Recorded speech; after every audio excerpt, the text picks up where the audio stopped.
agna antony misy agna tiako tsy maintsy malany fanahy manam-panahy samy vatana anteraky mivatany nefa samy afaka mifanahy olombelo samy manana mifamehezany fisiany antony misy agna antony misy agna tiako tsy maintsy malany fanahy manam-panahy samy vatana anteraky mivatany nefa samy afaka mifanahy olombelo samy manana mifamehezany fisiany zava-magagy quotidiana lana le hoe magnino an-tegna ty misy sady managna ndraikitra amireo zava-misy hita misy tsy tongatonga ho azy mifiainana fa misy antony nampisy zay le mila iainana anatin'ny fisy mandra-paresy ty mpisy maikara fa zatia manangana hoary elana amseho aroary na amseho manadary tadiofa tsy takaty netrety laza vaboary na biaza lena any ny antom-pisy agny manino mamisy mivelona ambony tany misy neraka mandinondariny misy manambony teny fa manana fahefana ambony teny de mavita manambany fa ny aiko natony misy ako mavesa-danja ho an'ny natiora sy ny fiavarany natao iady mandrakizay amy tsy fanjariany sy ny aratsiany zay mila motika ny asy ny fisiany soa fa nisy ny raby anambarany ampivaigna neritreto lasa rimy ampisy fisainana amy fisiany amy timbre vocal tsisy lakina tsisy bedotry anatin'ny vocal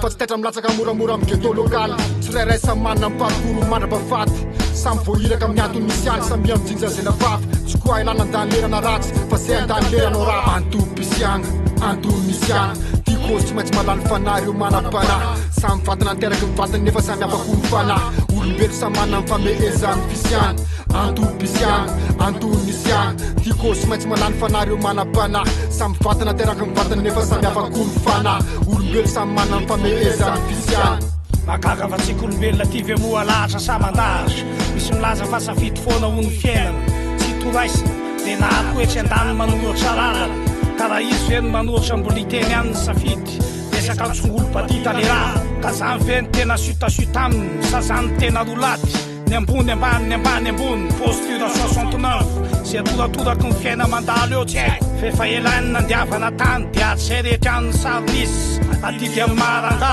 mila mahavelotena de mahavelolona tsy ho vato misakana fa mba vato mpanorona mosika ny anjara briky eny amin'ny fiarahamonina rapy le resakely misy afatra fa miaina eo laha tsara tsy miaina eo laha ratsy fa safidy zao foana hono ny fiainany 69 zay tiany lahy ho ambony lasa ho ambany fa rehefa misy elasy nasina de asio antony fa maninona anao misy miaina de maty anao ny tsara hono aza mandaika fa ny olombelona fialofa mifanatsara sy mifanaratsy nenay rehefa anao ny tsara de amin'ny fotoko fa rehefa anao zay de maloto be tsy mananonany fa tena manano latasy karaha manafy tavalotra amin'ny boty kakaty m'inspira mandiniky ny antom-pisiana manany exe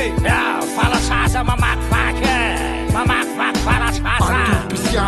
antony misy agna tiako tsy maintsy malany fanahy manam-panahy samy vatana anteraky mivatany nefa samy afaka mifanahy olombelo samy manana mifamehezany fisiany antony misy agna tiako tsy maintsy malany fanahy manam-panahy samy vatana anteraky mivatany nefa samy afaka mifanahy olombelo samy manana mifamehezany fisiany